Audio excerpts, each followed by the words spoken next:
Hey now, it's your Auntie Ashley. What's up? It's your girl, Auntie Suge. Hey, it's your girl, Auntie Quiche. Hey y'all, it's Auntie Amber. This podcast is for educational purposes only. We are qualified clinicians who will cover various topics on mental health and will sometimes provide community resources. We are not being paid by any organization for our content, and any information we provide is general and pertains to our own personal experiences. We do not, I repeat, we do not provide psychotherapy, diagnoses, or treatment recommendations on air. Any concerns related to your individual mental health should be directed to your medical and mental health professionals. We are not responsible for others' decisions or the subsequent consequences. All right, y'all, now that we got all of that out the way, we about to jump into this hot sauce, and it is hot. How hot is it? I mean, it's about Kanye, so you already know it. Oh shit. What he do this time, y'all? Where do we Kanye begin? out here. Go ahead, Keith. Go ahead, Ashley. So Kanye out here. Y'all see Auntie Key's shirt? That's a shirt that would be typical for us to wear. But Kanye out here putting black models and himself, his black male body, in White Lives Matter shirts, and then going on Tucker Carlson to say, I just thought it was funny. I mean, their lives do matter. So a White Lives Matter shirt, and he thought it was funny. He just thought it was a funny thing to wear. When I read that, I was like, all right, you nigger. He said his dad was his dad was an ex Black Panther, and his dad like inboxed him and was like, White Lives Matter, that's funny. And he was just like, well, what's funny about it? And he was like, oh, it's just a black man stating the obvious. So I could go either way on what his dad said. I like that his dad said it's a black man stating the obvious, because nobody's up in arms about white lives mattering. Everybody's up in arms about Black Lives Mattering. There's no other place, no other country that you know that's going to have a problem with people saying Black Lives Matter. When I was in the UK, all over Europe, I mean, like we were in Italy, Paris, we went to Germany, and like on the walls they had hashtag Black Lives Matter. And I don't think anybody was talking about this multi-million corporation that people are trying to like turn this agenda into. I think people really genuinely thought like Black Lives Matter. I think they was really supporting like, why are y'all snuffing out Black lives? They matter. So that's where it gets me annoyed. Well, that's kind of like how it started, is that it was Black Lives Matter. Like understanding that we're targeted more than more than the majority, and making that a movement. But then it turned into this whole like company organization type thing. And so it kind of started to get a little muddled between like, what's the actual goal here? Is it making money and using this money for things it's not supposed to be used for? Or is it actually like trying to help Black people in our community and bringing awareness to that? I mean, it was about bringing awareness to it and helping the community. But I think a lot of people don't recognize that there's always going to be people in these situations that try to get money. Like that happens in any situation, but they ignore all the grassroots people and all the smaller advocates in these communities that were really out there doing the work and putting their money where their mouth is and helping people. They ignore that because they go for that big name person who, created the Black Lives Matter or whatever. But that's still, like, for me, that still doesn't excuse what Mr. Kanye did. And just for reference, Kanye make my whole ass ache. Like, I'm trying really hard to not be angry this whole hot sauce, because that man's name bothers me. Just hearing his name. And him doing this wasn't even a shocker. My issue is the Black people that still actually support him. I'm like, he done showed you his ass and you still kissing it. I don't get it. There's just so much to say. I don't want to say anything because there's so much to say. There's so much to unpack. Like, I am so exhausted from watching this person time after time do disrespectful things to not only people around him, but other artists, and then to the Black community as a whole.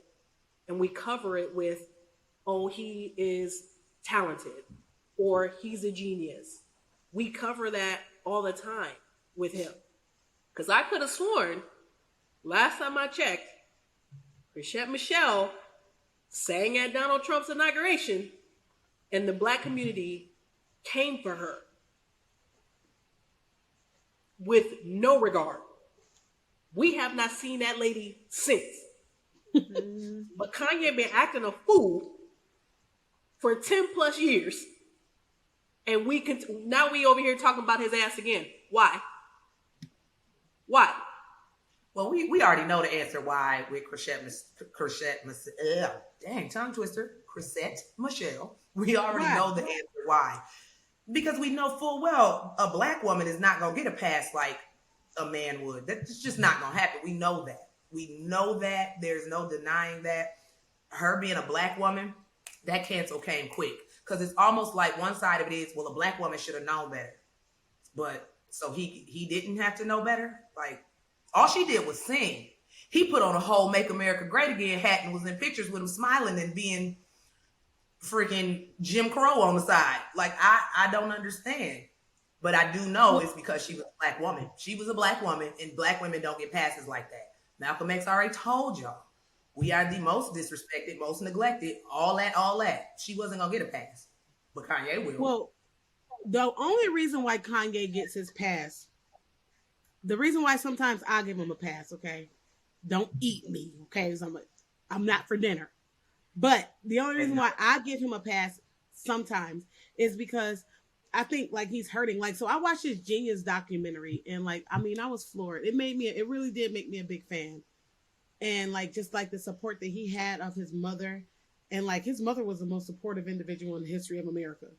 I don't think I ever seen a mother so supportive, but I think when she died, I think like she probably already knew what he was going through, but it seemed like he had a break. It just seemed like he's mentally inept. And we know, and we've heard over the years that he's been diagnosed with bipolar disorder. And so maybe sometimes he's in mania. Oh, okay, but mental illness can only excuse so much. Like, I don't know. And if it's been untreated for this long, he has the access to the resources to help to treat it. So it's going untreated for this long, and he continues to do these things in the media. It's just like, it's not excusable. Like, you can't just say, oh, because he has bipolar anymore. Like, it just continues. He don't stop. And he all over the place. It's like he's supporting black people one moment, and then he's not the next moment, and then he's like, oh yeah, I love my black people, I love my community, uplift black queens and all this, and then you go and you're wearing a White Lives Matter shirt, and just, it's all over the place. He don't even know what he wants. He don't even know what he supports. And let's not talk about the fact that he utilizes or weaponizes his black fatherhood when it's convenient for him. Yeah, we all know. Has done that. Everybody in the world know that the Kardashians are Armenian. They're not black. Everybody in the world can see that. So you chose to lay down with a non-black woman, and then you get mad of all the things or whatever that's be going on behind the scenes. I don't know. I'm not in their marriage. I only know what they put on the internet. And then you run to the black community saying, I'm a black father. Ain't nobody going to take my kids away from me. Sir, didn't nobody tell you to do that?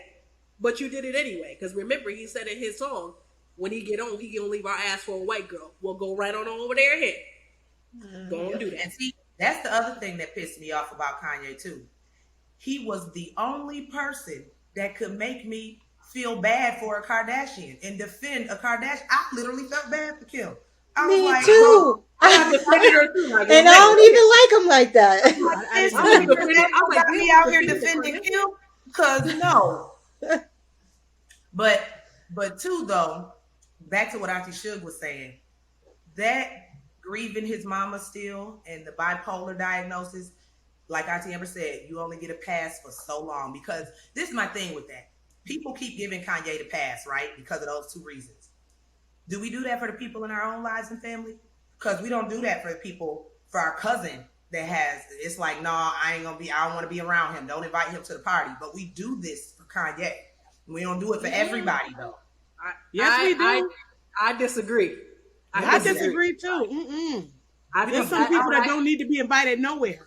But the reason why I disagree is because I feel like the situation with Kanye is the reason why we're in this situation as a community, because we don't know how to hold our own accountable. We don't know how to put them in their place. We don't know how to yank somebody's neck up. Like, listen, you need to quit your shit, or we cutting this off.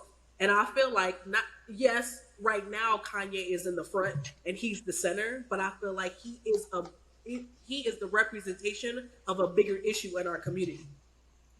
That is just from my perspective. He's a bigger representation of it. The difference is he just has the media and cameras. There are plenty of other black men in our community who act a fucking fool that we allow and let it slide because they black and we don't want the system to get them. We cover all the time. All the time. And that's what pisses me off about this situation. He is the example of what is going on with our community and how we continue to allow it to happen, and then we sit back like, oh shoot, this is happening again. Yeah, because we didn't do nothing the first time. Mm-hmm. Or we always say, you know how that person is, you know how Billy Earl is, like we expect their shenanigans. Yep. And so it's like, well, y'all know how he is, just let him be, he'll be all right. And that is the same thing that people Billy Earl. Like, what the fuck? Where did that even come from?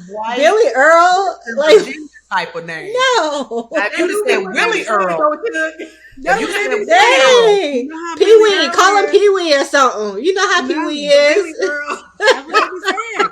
You know how Billy Earl is, just let him be. And that's what they're doing at the family dinners when Kanye come up in there. They're like, somebody go get him off the stage. He done did it again. And they don't realize, we realize it. Other people realize it, that he's the biggest disrespect to the black community by standing up there doing that. We already expect that from Candace Owens, because Candace Owens stands around in her coonery on a regular basis. My problem is when you say, you know, the black community needs to be holding themselves accountable, but you're not held accountable, because Black Lives Matter was more than just a hashtag.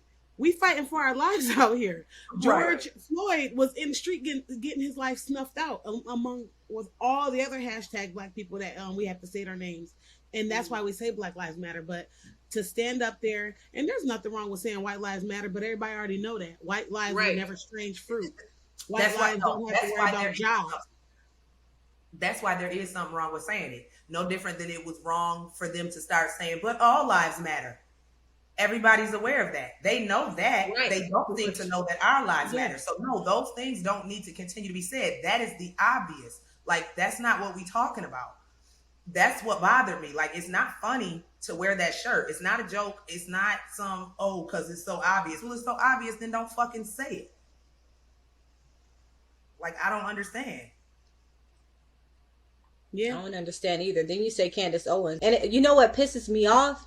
Is that half the shit she be saying makes sense, but it's just like, it's a whole fucked up twisted logic, like the way that she twists stuff to make it sound like what she's saying is like logical. It's just so well. That's all she does, is speak well. And for people that don't speak well, that's all they need is for a black person to speak well. And now they're she's, of course she's smart and intellectual. Well, I do think she's smart. I just think that she's smart enough to know who she compared her to get a check.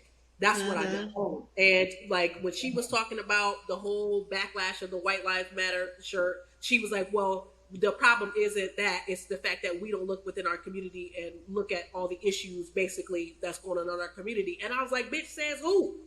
Who? Yeah. Because name me five activists that you know that's on the ground doing the work. Name 5. Actually, name me 5 agencies that you actually contributed to and that you've taken that money from the white folks and put in our community. Name me 5. I'll wait. I'll be here, Candace, waiting. Yeah. Run me your resume. She bamboozles everybody with the because the things that she does the things that she says, they do make sense. And they make sense but they compare it to every other community too. There's white people in the community that ain't out there doing nothing. There's white poor people that do the same thing as black people do the same thing as other races do. She focuses on her black community and then packages it up and sells it to Fox News, and then they get excited about it because she's downing her own race in front of everybody. But if she really felt the way that she felt, she would use some of that moxie, some of that being well spoken, and like Keisha said, use it, package it up, and deliver it to our community since you want to help. Come on, man. That's all I'm asking. You can talk. Listen, I hold the Black community accountable as well, but you damn sure better believe I'm out in my community making sure they get what they need to get. And if that means I got to go rob Peter to pay Paul, that's what the hell I'm gonna mean. That's what it's gonna mean if I need to go and make sure my people is okay. And that's just on that. So if you over here want to hop on a train and trying to get all the checks you can, okay, sis, do you? I ain't even mad about it. But make sure that you take some of that money and bring it over here to us to make sure we build our community. You know, the same community that you complaining about. Period. Thank you. That's all I expect. I'm not gonna stop anybody from getting their bag. And at the end of the day, shoot, a Fox News bag might be a little bit bigger than a BET bag. But give that to your community. Give it back to the very thing that you have the issue with. Because my thing is, even y'all saying she is smart, but y'all saying like she says things that make sense. They only make sense to a very thin extent. Like you can't.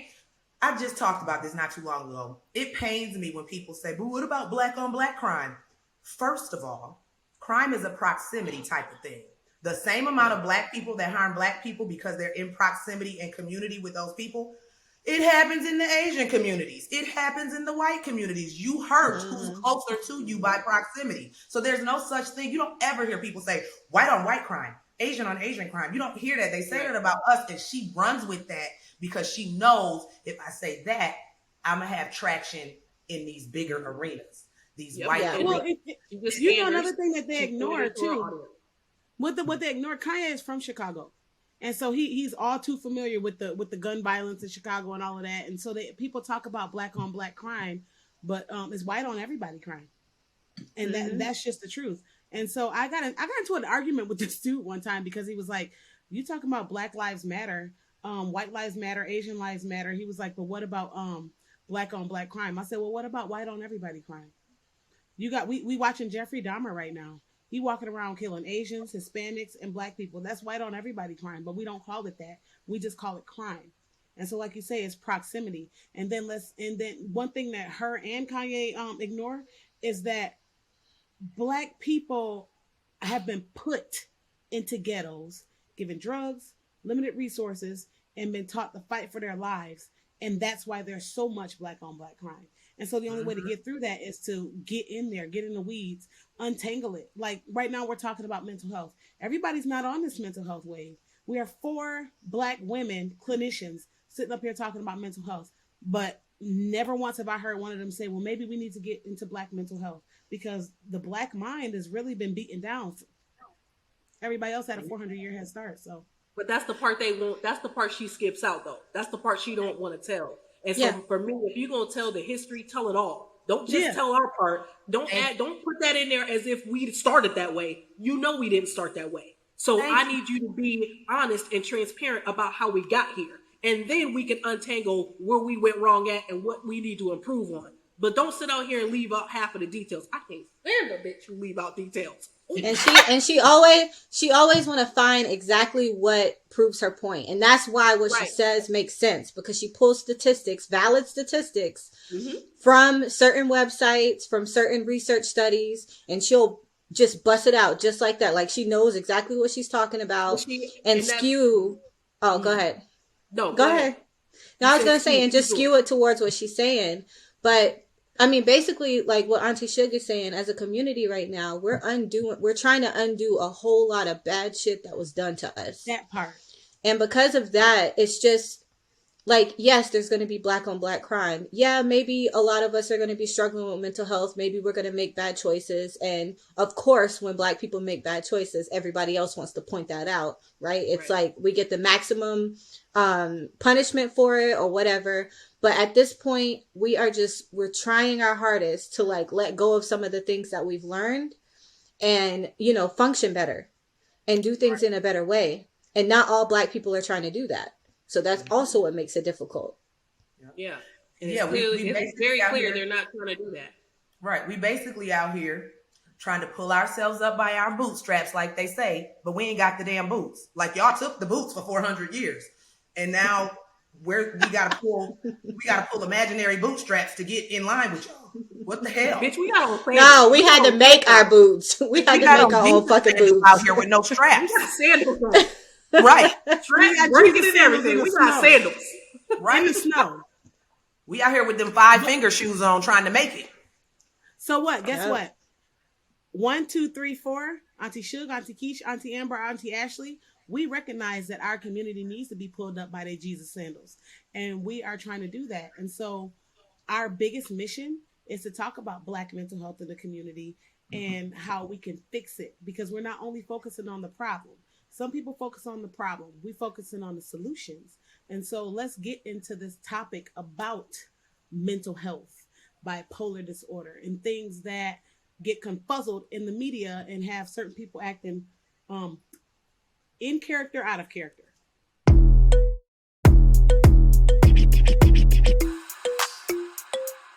All right, y'all. So coming off of Kanye and going into our main dish, Auntie Suge mentioned that one of the reasons she often will give him some leeway and give him a pass is because he has been diagnosed with bipolar disorder.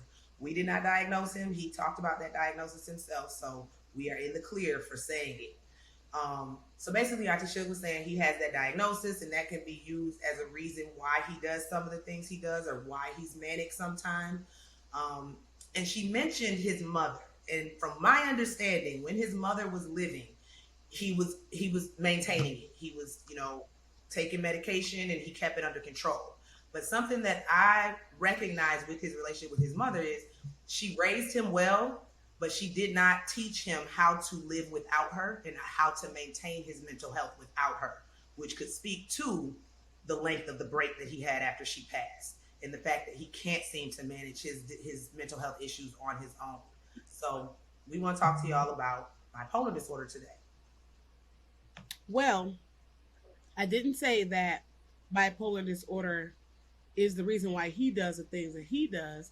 I just want not necessarily the disorder. I know that when people are in mania, they act out a lot more, and I think that I wonder if sometimes that's what if he's in full blown mania.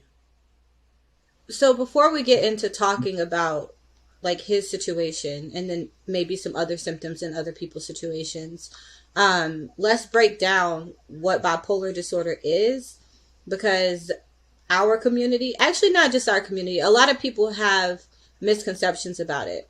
And that if you are crying 1 second and then 10 minutes later you're fine, oh, you bipolar, why are you acting like that? Mm-hmm. And that's not what it is. So there are several different types of bipolar disorder, and all 4 of us here kind of know the criteria. So if I say something wrong, y'all just correct me.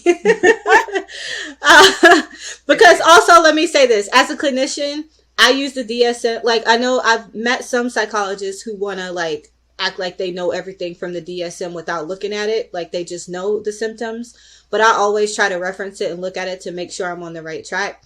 But within the bipolar and related disorders, there's 2 different types of bipolar disorders. There's bipolar 1 and bipolar 2 disorder. And then there's also cyclothymic disorder. I think that's how you say it. Cyclothymic. Yeah. And that disorder is where you don't necessarily meet the criteria for bipolar, but you still kind of show similar symptoms. So let's start with bipolar 1, I guess. So have you guys worked directly with individuals with bipolar disorder? I have. Yeah. And I know it can present differently too for different individuals. So bipolar 1 is when you have the actual manic episodes, which is what Auntie Suge is talking about. Mm-hmm. And mania requires what? Because I don't have the DSM right in front of me. So you right, Auntie Amber. That DSM got over 300 disorders. It's what people who try to say that they memorize that crap, BS. I got it in front of me in a simplified format so that we can kind of describe it in an easy way. Yeah. So do bipolar 1 disorder means you've had at least one manic episode that may be preceded or followed by hypomanic or major depressive episodes. In some cases, mania may trigger a break from reality or psychosis. So that's bipolar 1. You've had at least one manic episode, and then it's sometimes followed by a major depressive episode. So a manic episode is like where, and I never describe it accurately, but I know what it looks like because I've seen it, and it's just so ugh. But it's where someone who they just have a whole lot of energy, like way too much energy. Not even just like they're hyper, but they just have too much energy. It's like they're on top of the world. It's like they feel like they can do anything. I've had people that have like started planning for businesses and like getting business loans and things like that to start a business when they're in a manic episode. Or you know, just thinking like, oh, I can do everything. Like I can go and like clean my whole house, and then now I can go and go shopping and buy all these things for my new house. And you know, like all these, it's just that like real hyper type of presentation. And then also sometimes there's like some anxiety there too. Have you Yeah. guys noticed that as well? Racing Well, thoughts. yeah. That's one of the So symptoms. I see racing thoughts a lot. one of the things that I've seen in my patients is, and the manic episode, I mean, it can last for weeks, but I know even sometimes if I'm doing an evaluation, I'll look for some like, and people start, you know, chatting too much and they seem a little bit too upbeat, and there's nothing wrong with being upbeat, but this is more so abnormally upbeat or in a super super happy and good mood. They might have racing thoughts. The conversation might be all over the place. Like the words are bouncing around in their head, and it's all coming out at rapid speed.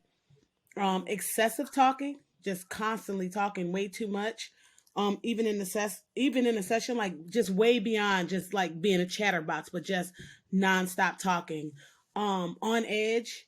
And I think that might be what you were talking about when you were talking about anxiety, just kind of like being keyed up and reacting to everything around them. And then some people get false beliefs, like, you know, all of a sudden they don't need sleep. They don't you know, God is talking to only them. They just have these kind of ways about them where it's like, you know, I'm special, grandiosity. um you know, I'm the only one that can do this, I'm the only one that can do that. They might have some goal oriented behavior where it's like, I gotta clean all my whole house in 1 hour. Or, you know what, I bought a trip to Dubai today, knowing their bank account is in the negative. Doing things that are just inconsistent with how people function on a typical basis. Yeah. Typically like irrational. You get that Yes. irrational thinking and behavior. So we often say change in energy levels or activities. So when a person is not, their baseline is one way, but then you know that like all of a sudden it starts to change, then that person may be headed toward a manic episode. Say, oh, another thing too for the manic episodes of bipolar 1 as well is the sometimes substance use is also included in that. And it might not just be alcohol and marijuana. Like they try like psychedelic, like hardcore stuff, because it's really risky. And they're like, I can do it. Nothing's going to happen to me. I'm going to be just fine. So I'm going to try these other different substances and I'll be fine. I'm So glad you that's, said that, Auntie Amber, too, because some people actually use it to quiet down thoughts in their brain, like those racing thoughts. Because some people can't deal with the thoughts of like having bipolar, and bipolar is also a lot of times confused with ADHD, especially young, like when people are younger. And we know with ADHD and bipolar, those racing thoughts and like not being able to get organized. I've heard people say like, I just want to quiet my mind down. So that might be why I smoke so much weed, or that might be why, you know, I'm doing I'm overtaking my Adderall, or just abusing stuff. Like people just want it to be quiet sometimes. I think it gets conflated when you bring in drug use. Once you bring in substance use, like if you got to honor uncle, cousin, something that's on heavy drugs, you're always going to think they're only acting like this because they high.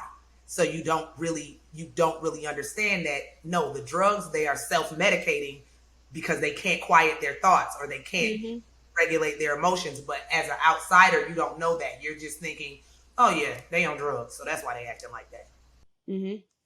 And it could be a mania for weeks too. Like mania is not just maybe a day or an hour. If somebody says that they change, oh, every hour, yeah, I change every hour. Yep, 1 minute I'm happy, 1 minute I'm sad. That's not bipolar disorder. That's what we misconstrue it as when we like, oh, they just bipolar. That's just something cool to say. But when you're dealing with somebody who's really bipolar, Yeah. and even as a therapist, it can be hard to recognize when somebody's in mania. Like sometimes you need to be in therapy with them for a long period of time to say, okay, a few months ago you were like this, and now you're in a deep, deep, deep depression, and now it's hard for us to get you out of that depression. and antidepressants just don't cut it. You have to kind of it's confuzzled in there. You and this confuzzled word. Confused and puzzled. Yeah. So to meet the criteria for bipolar 1 disorder, you have to have those manic episodes, or at least one of those manic episodes. And then you have to have a major depressive episode, which is depression. It's just depression that lasts longer than 2 weeks? 2 weeks. Yeah. And in that depression, I mean, you're really tired. You don't enjoy certain things that you used to enjoy. You can't concentrate on things. You can't make decisions. Like, all of that falls within depression. It just lasts for a longer period than what would just be like, I'm depressed for today. Oh, you know So, what? yeah. Can I say too? Some people who have extremely nasty houses, like I know sometimes we talk about people that's like, oh, their house is so nasty. Your house is usually clean. I don't know what's wrong with her. That could be depression.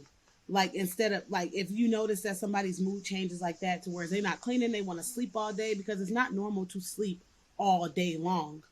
And it's not normal to never want or need any sleep. That's another like, what hypomanic is. Okay, I went from not needing sleep at all, and I'm talking like 3 days or more, to all of a sudden, like, I can't even get up. That's how you know when somebody's entered into their depressive state too. Yeah. And let's give a quick reminder too, because we've said it before on other episodes. When it comes to that depressive state, it can look very different for Black women, because we're 4 Black women, so I want to make sure to hit on that.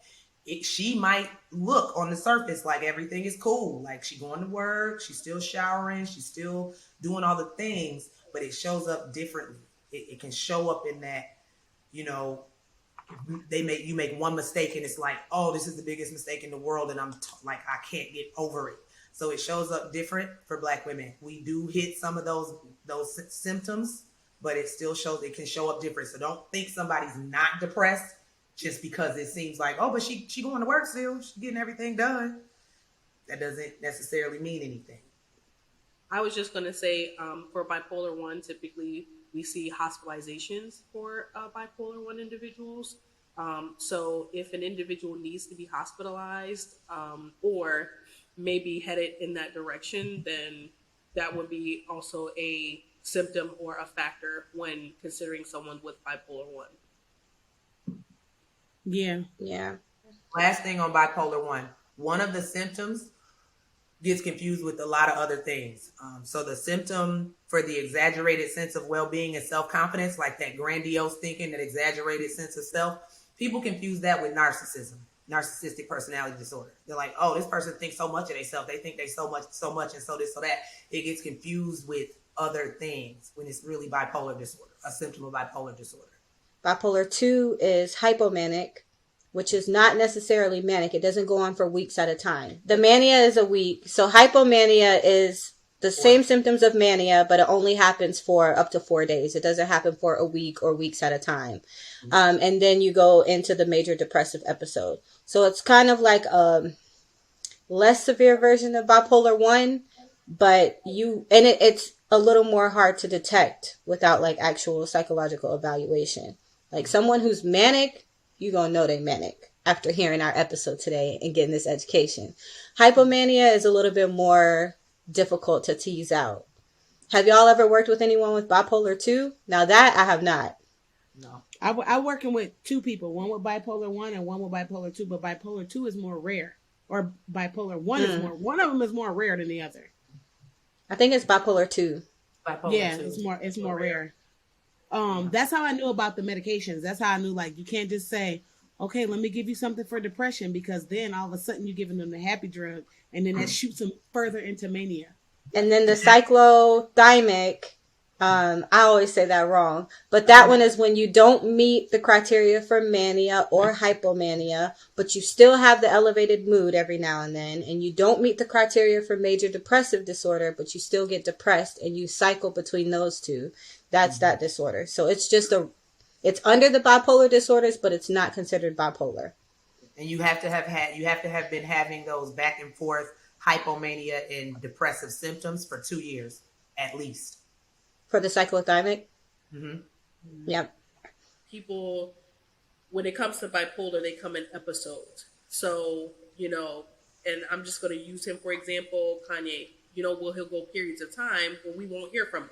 We won't hear anything that he's been doing. And then boom, out of nowhere, here comes all this stuff. And like weeks and weeks, we are hearing all this stuff he said and done. And then boom, he's back to we don't hear anything for a while. So bipolar comes in episodes. So you may have, let's just say somebody may have an episode in the beginning of the year. They may not have another one until like June. And then they'll have another one in like September. And then they'll have another one in like December. So you will see the patterns over time. It's not something that is high and low every day, because that's different. That would be more of a personality disorder. We're talking about bipolar, which comes in episodes. So I just wanted to make that clear. Yeah, and then the daily highs and lows. I've seen a couple of people online that will say, "Oh, I'm bipolar, but I'm rapid cycling," thinking that, "Oh, well, if you're rapid cycling, you're having those cycles every day." No, rapid cycling just means that you have it like 3 to 4 times a year within 12 months, but it's not a daily thing. You're not having the mania and depression within a span of 10 minutes. That does not make you bipolar. No, that comes from people going on TikTok, looking up diagnoses and being like, you might be bipolar if you have this. But typically people with bipolar disorder don't run around here waving their bipolar flag. Like, some people, they lose their jobs. You know what I mean? Like, things happen to where it uproots your life. I've seen people get kicked out of the military and everything because it's like, oh, okay, oh, you have bipolar. And it's difficult to like maintain work and stuff like that, because when you're in mania, you do some things that is just not okay. And people are like, I mean, I understand that you may have an illness, but you need to go get that checked out because you can't work here doing stuff like that. So I think that people think that some of this stuff is cute. And that's because they've been looking at TikTok. But the only way to really manage it is medicine. And I ain't talking about psychedelics and smoking a little weed. It's real microdosing medicine. It's a with biologically, they now label bipolar as a medical based disorder. So it's literally your brain misfiring. So people who are bipolar, you're absolutely correct, Shook, are not walking around waving a flag saying that they're bipolar. No, because it's medically based. So if there is a misfire in the brain, they're not almost aware of it get ready to happen. It just starts happening, or they get triggered by something and boom, it's off. And without medication, the existence of medication, they can't stop it. Mm-hmm. Yeah, they can't regulate. That's what people don't get. When we have regular mood, everybody has mood swings every now and then, and I think that's where the misconception comes in. Yeah. So when you look up bipolar, whether in the DSM or on Google, the first thing you see is extreme mood swings. So especially with women, people say, "Oh, she having mood swings. She bipolar." Mood swings for us who don't have bipolar disorder, we can regulate it. I can control it. I know why it's happening. Like, for instance, if a woman is dealing with PMS and having some mood swings, we know where it's coming from. Bipolar disorder is totally different. It's a misfiring, like Auntie Keith said. You can't even control it. They don't know how to regulate and turn it off. I think we can say for all clinical disorders, we as clinical professionals look for impairment, and that is how we determine whether someone has a disorder, because it is impacting your impairment in certain areas: social functioning, your work environment, your family environment, your school environment. We are looking for impairments. So yes, you can have mood swings, but if it's not impairing you to the point where it's impacting any of those areas, then the most likely you won't fit a disorder in the DSM. Bipolar has a strong genetic component. So if there's someone in the family who has had some sort of mental illness that is similar, you might want to go back and look through your history or your family tree and say, hey, great grandma was also hospitalized for having this. So now you see your daughter or your granddaughter having the same symptoms. It may be very important for you guys to understand your family mental health history, because there may be a genetic component factoring in. Yep. Yep. And be And careful going far back with that too. Like if you go back and you get your great grannies or great grandparents records, a lot of times they called those other things that have been totally taken out of the DSM at this point. They didn't know what it was then, so they just labeled it something else. But it was really bipolar disorder or something else that we have now that we know more about. or they just didn't call it anything at all, because a lot of it goes undiagnosed, especially for the Black community. So if you're looking back, great grandparents, grandparents, like when I do evaluations, I don't ask, do you have a family history of mental health disorders? Because a lot of the times it's, well, I don't know, but I know my mom had depression. I'm like, okay, did anybody in your family show these symptoms? Did they seem to, act like this? Because it's not always diagnosed. And then you'll kind of get that and you're like, yep, sounds like your mom probably had something similar to what you're dealing with. I'm glad you said something about impairment in families. And I'm going into it, okay? Because I see in certain families where dang on well, like there's an auntie that's been on drugs and they're doing things that are just crazy, things that are just out of the ordinary, and then everybody's like, oh no, I mean that's just her, that's just her. But at the same time, it's like, no, something is really wrong with this person, or something is really wrong with this person. You need to get this person some help, and they don't realize that sometimes it can be bipolar. That's might be why she smokes so many drugs. And I think that people, they ignore that, like whenever they get with their family members, and some certain things be funny. Okay. So I had this family member when I was younger. Well, they were my family member for a while, but my mama always told me like not to be around them. But they would be at family functions and stuff. I just had to stay away from them. But she always would tell me like, okay, she's crazy. Like she'd be seeing stuff, she'd be hearing stuff. And when I got into the field, I thought it was schizophrenia, because the first thing you think when people are paranoid, seeing and hearing things, is schizophrenia. But when she would come to the family function, she was always in that manic phase where she was all over the place, twirling around in her dresses, got a drink in her hand, and like nobody ever said anything to her. Aww. And now as a clinician, I'm like, why didn't anybody get her any help? Like, well, she just crazy? No, she not just crazy. That lady is bipolar and she needed some help, and ain't nobody do nothing about it. That's the hardest part for me, is like growing up. And I feel like growing up, I knew stuff was wrong. I was like, ugh, that just like, I felt like I knew, like, that just don't feel right to me. Something feel like it's wrong. But I think people in our families do just be like, I mean, just don't pay her no attention, or don't go over there, or she crazy. And I think that's unfair for the person, because help it.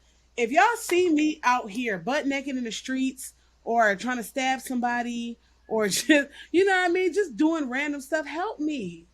Don't talk about me. Help me. And that's the problem. That's the problem that I have, is like people get talked about instead of getting real help. Yeah, I do agree, but on the other side of it, and this is not to defend our families, because I mean, me and Suge, we cousins, so when we say family, we talk about the same people probably. But a lot of times, like even now, like we're doing this podcast to help people understand and to know what to do. But this wasn't around 10, 15, 20 years ago. This wasn't around 2 years ago. So a lot of people really don't know what to do. Like, I don't know what to do with this person. Like, do I take them to the hospital? Do I call the police? And we know how that can turn out, because police been shooting people with mental health issues. So we really didn't know what to do. Our families didn't know what to do other than maybe pray or take them to the doctor and see what's wrong. And sometimes the doctor would misdiagnose or didn't know how to diagnose it. So our families are responsible in some ways, but in others, they really just didn't know. I'm on the flip side of that. Sometimes they didn't. Everybody ain't stupid. I'm sorry. I'm not giving all these people a stupid pass. No, I'm not doing it, because guess what? A stupid pass. Yeah, it's just like, no, they was just stupid. No, that's not what was going on. Some people knew, and they might not have known what to call it, but they know this person is not right. A mother knows when her child is not right. And some people will say, that's a fool. That child is a fool. But okay, if you know that you have a fool on your hands, then how do you help them? And so me, I don't do that. Like, I'm like, no, you knew damn well how to help somebody, and you knew when somebody needed help. And instead of sitting there looking at them, being like, well, we ain't know what to do. No, you knew dang on well that there were doctors. And me, when I first started practicing, everybody was schizophrenic, honey. Everybody who had some kind of psychosis, I was like, they're schizophrenic. My supervisor was like, calm down. No, they're not. Let's look through and see what else it might be. And Listen, so nobody was just going to go get these ridiculous diagnoses. You have somebody to do checks and balances in mental health. And so where one person might not know, the other person might try and fix it up. I don't give people a pass. The everybody. problem is, though, it ain't always been like that. You ain't always had the mental health professionals that are going to provide the balance. There have been a lot of misdiagnoses in our community, Thank you. in a lot of communities, but specifically in our community, where somebody comes in presenting a certain way and they just be like schizophrenia, and boom, that's that person's label for the rest of their life.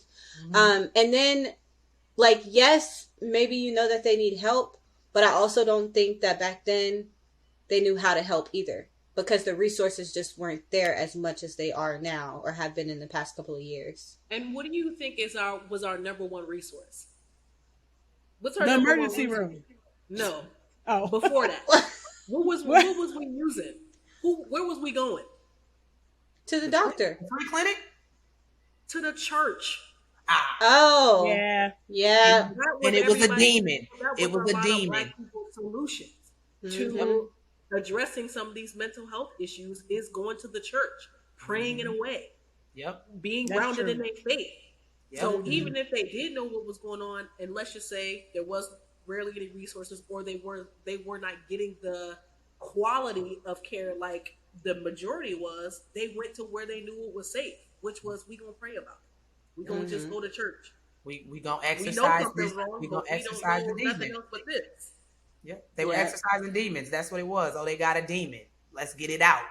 And it's like, that's not a demon. That's a chemical imbalance. So you're not gonna be able to get that out. You can't just pray that one away. And we can be fair and say that our people was intentionally excluded from psychoeducation and those resources. Like, yeah, some people might have just been like, all right, I ain't, some people may have played stupid, but the systemic issue of that, people intentionally left us out of the care that we needed, which is That's why true. we have the misdiagnosis and the people not understanding the cultural nuances of our presentation. Yep. Yep, absolutely. And that's true. That I do think that that's true, but I think that some people didn't even try and see what was wrong. It was always just, oh, that person is crazy. And those are the people that I'm talking about. There are a lot of cultural nuances in there, but when you know that something's wrong, we had doctors back in the dang on day now. We ain't about to act like we was just in the Stone Ages. No, that's I'm another thing, not saying we didn't. Mental health was in the Stone Ages, though. Yeah, I'm just saying. Yeah. That was terrible. That's another thing, though, too. You said it earlier, and I was like, I got to remember to respond to that. You said, a mother can tell when something is wrong. Well, what if something was wrong with the mother, too? Like, you have a lot of cases, like we talked about earlier, where it is generational and hereditary. So, yeah, I might know my son is off, but something off with me, too, and I ain't never knew what it was.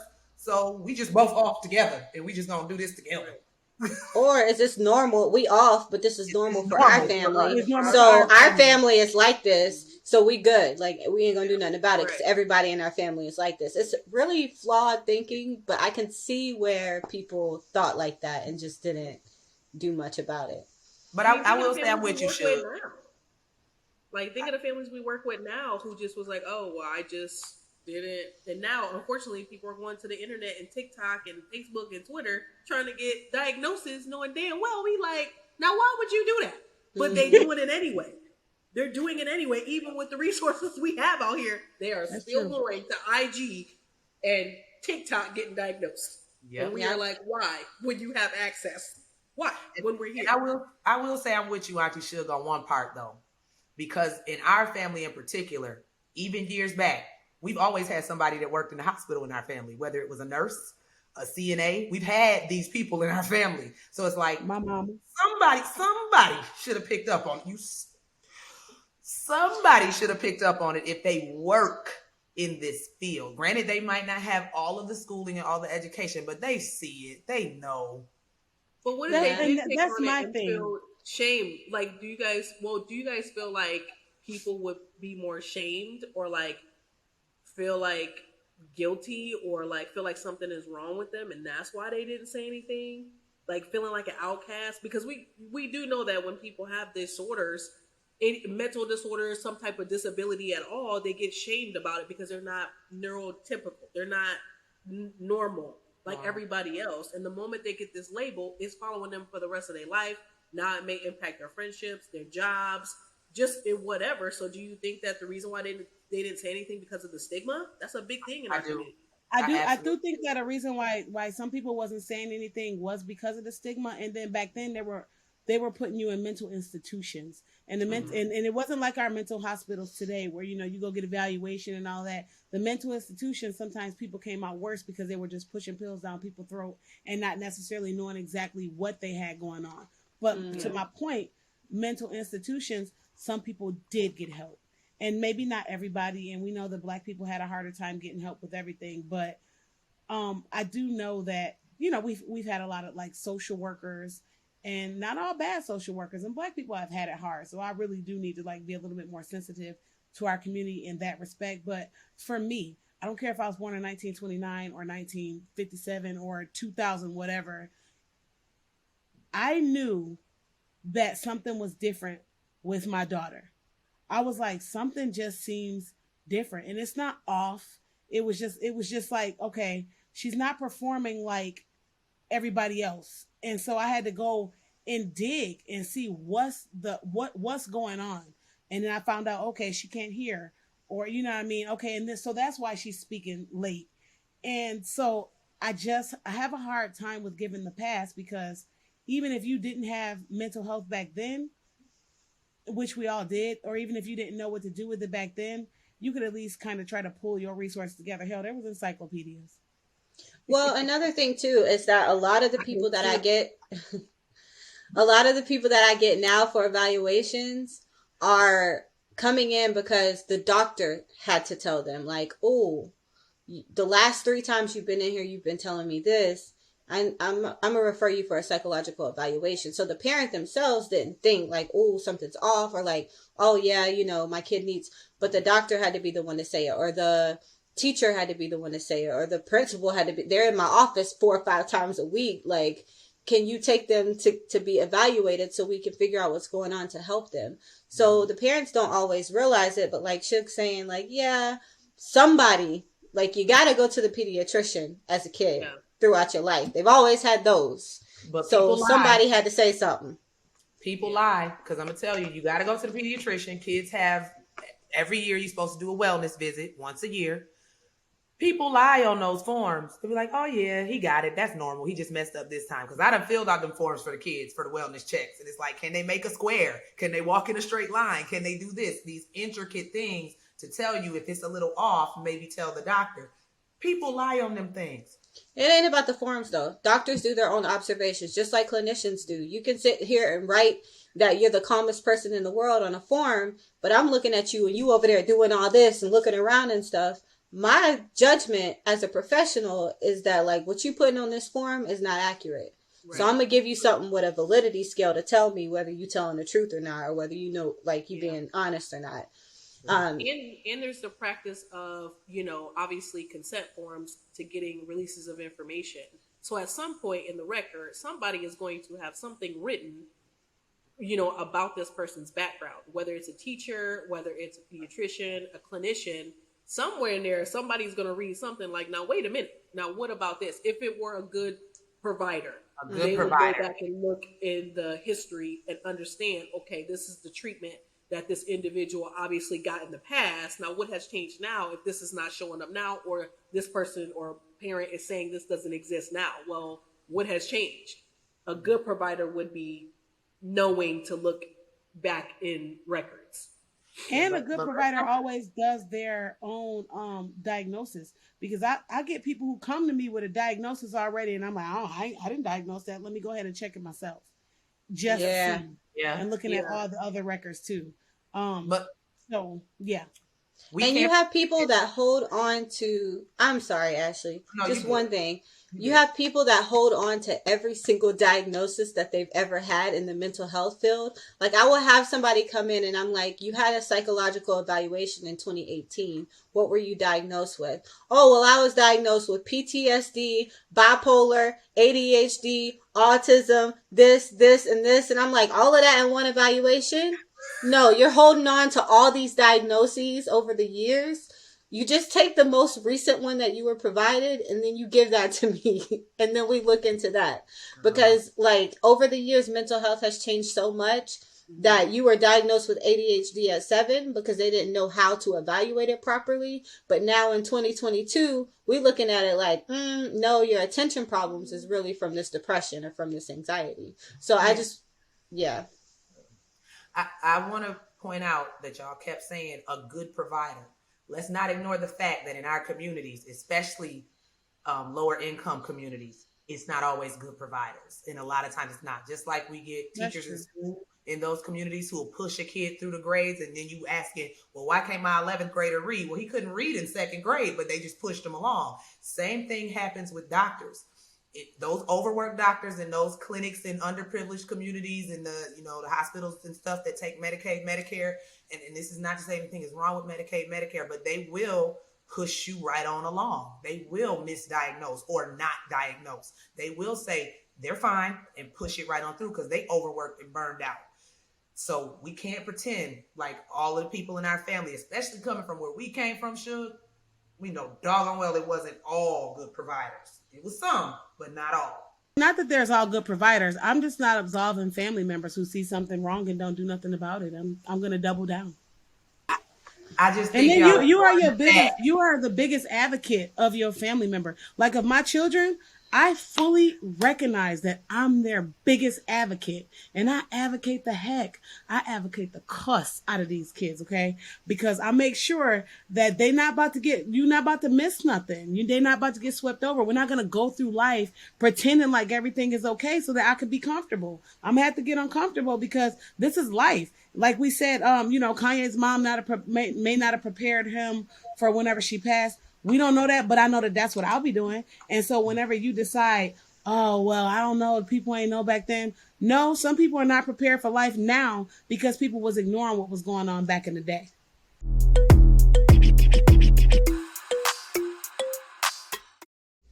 So we've talked extensively about bipolar disorder, and we just want to get into ways of how to help people. Of course, y'all know I'm always going to bring it back to the kids. There are indicators earlier on of someone who has developed bipolar disorder or may be developing it. Oftentimes, it won't be diagnosed in children. I don't know if it can be diagnosed in children, but you will see in kids those cycles of the highs and the lows, and not just highs and lows for their developmental age. You always have to consider how old they are. A 6-year-old is going to be hyper at some times, and they are going to have tantrums and be upset sometimes, and that's developmentally appropriate. But when it comes to the point where they're really irritable, depression in children can seem more like irritability and anger than it does sadness because they don't know where to place that. So if they're, being destructive and like wanting to hurt people and just completely dysregulated, and then they go into like this mode where they're just happy, and like if you tell them yes, it's like the best thing in the world, and they're just like, oh my gosh, this is awesome. Those are some indicators that, they could be some precursors to bipolar disorder. So just paying attention to your kids, having them evaluated if they need it, or taking them to the doctor and asking the doctor about these behaviors so you can get referrals to the appropriate resources. Thank you, Auntie Amber. That was dope. And it's not that kids can't be diagnosed. A lot of times bipolar disorder will be diagnosed more in teenagers than in younger kids because, obviously hormones and everything play a part in the way that somebody presents themselves. But even with recognizing that there might be signs and symptoms going on in your teenager, it might not be bipolar disorder, it might be something else. And just making sure to hone in on what might be going on with your child, what might be going on with your family member is always my takeaway, because I think that sitting and watching a train about to wreck is just not okay. Not when you have the power to stop it. And I think as advocates, we all have powers to stop it or to derail it. How about that? I guess I often swing it back to our own personal accountability, personal autonomy for ourselves. So if you are someone and you watch this episode and you feel like, hey, they said things that sound like what I deal with. Um, you can get help. It's perfectly okay. I know a lot of people fear a label and fear a diagnosis, but if you really want to help your racing thoughts or help those low depressive modes and help that manic state, and you know that you're not, you realize I deal with some of that, but I'm not sure. Just go get checked out anyway. It's okay to talk to somebody. It's okay to take that accountability for yourself, because no one can want it for you more than you. So if you're an adult, an older person, and you feel like, maybe that sounds like something I need help with, take accountability for yourself. You have to want it for you. No one can want it more than you do. I just want to agree with what all the aunties have said. In particular, I want to be able to say that you may have some emotional fallout with the diagnoses. And, being diagnosed with bipolar could be devastating to hear. However, there is treatment, there is medication. And it's important to follow that treatment plan, even if you don't want to or you're in denial about it. Remember that is more than just highs and lows. It's an impairment to you and to the environment around you. And it's important to seek help when you can and get a wraparound team. I know that may sound crazy, but a wraparound team is basically your psychiatrist, your clinical social worker, or a psychologist. Just all types of support that you need. Because with bipolar, again, as I stated before, it's a medically based disorder. And so it's important to continue to get that treatment as needed for this specific diagnosis. And I like that, Auntie Keish. You said continue to get that treatment, because one thing I do want to point out is that bipolar disorder is not curable, but it is manageable. And when people have their diagnosis of bipolar managed, they can actually lead normal and healthy lives. And there might be a complete turnaround that you might see. People might say, "Man, I didn't know that I could function like this." And medication that not only treats depression but also treats mania is very helpful, and is that's it. That's the cure. Not the cure. That's the treatment.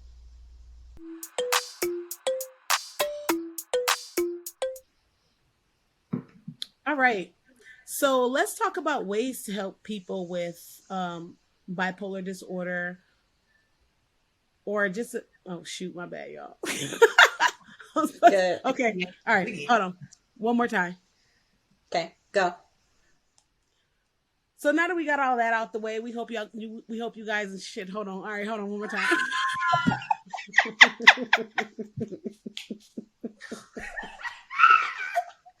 I looked at Keisha. Keisha was like, See, I ain't the only one that's tired, and I took it out. You just flipped it, cusp and everything.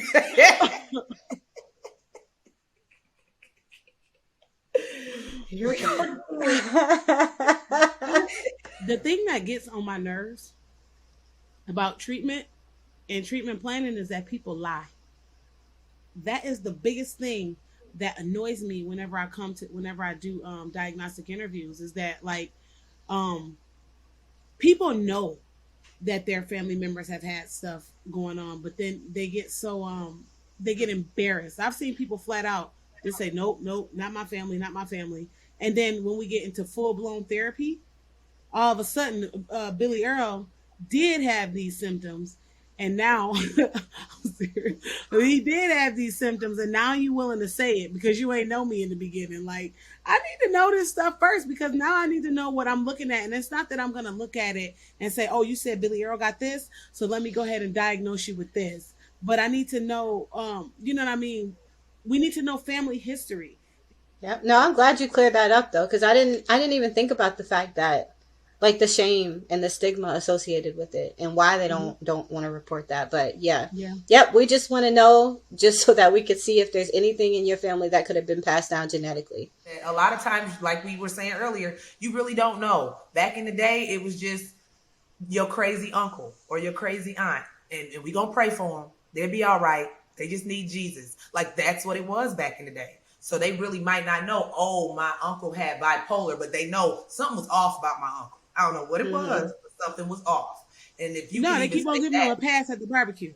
They right? keep giving the same pass I keep on giving our brother.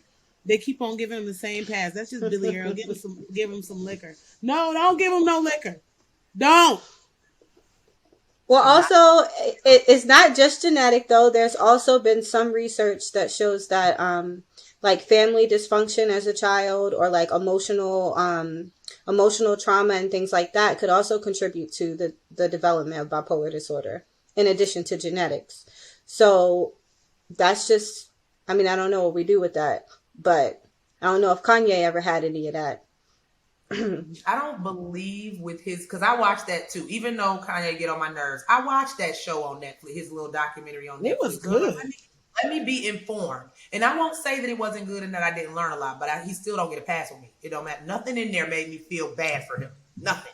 So with bipolar, a part of the treatment is getting them on a routine. So because when they're triggered, that's when the episodes happen, and they don't know which way it's going to go. It just, like, it's that misfire and it just happens.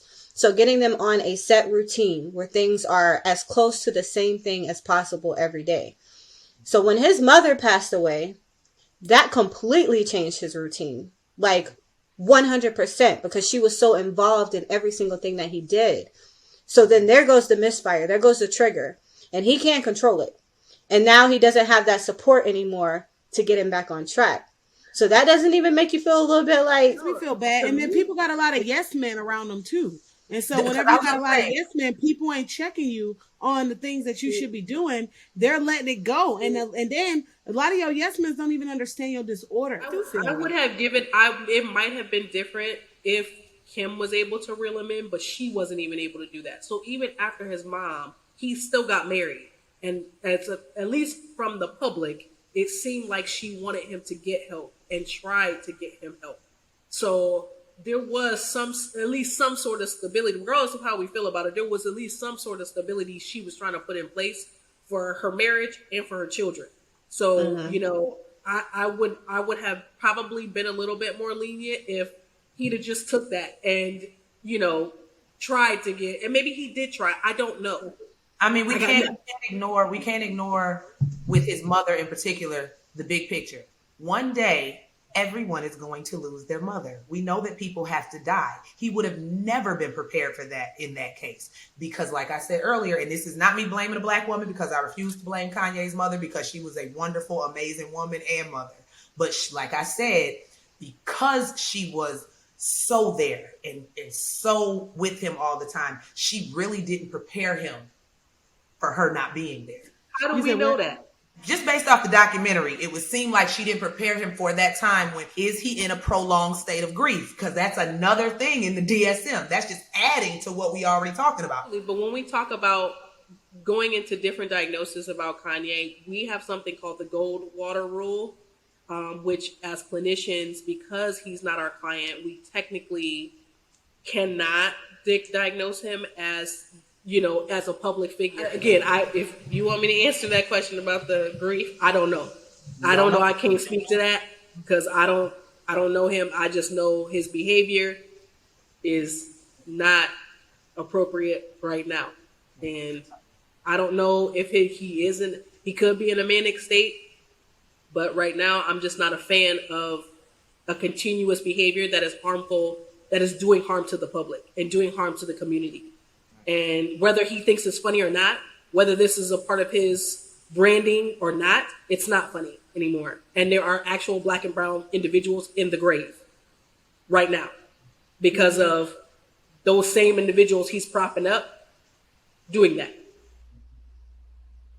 Wow.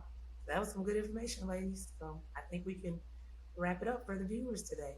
And I just want to tell the viewers too, Auntie Ashley is not going through anything. I dye my hair all the time just in case y'all wondering why I look like Smurfette today. I know people are going to be like, she always wear her hair wrapped. I'm going to tell them she manic. And that's what I was going to say. They're going to be like, what's wrong with her?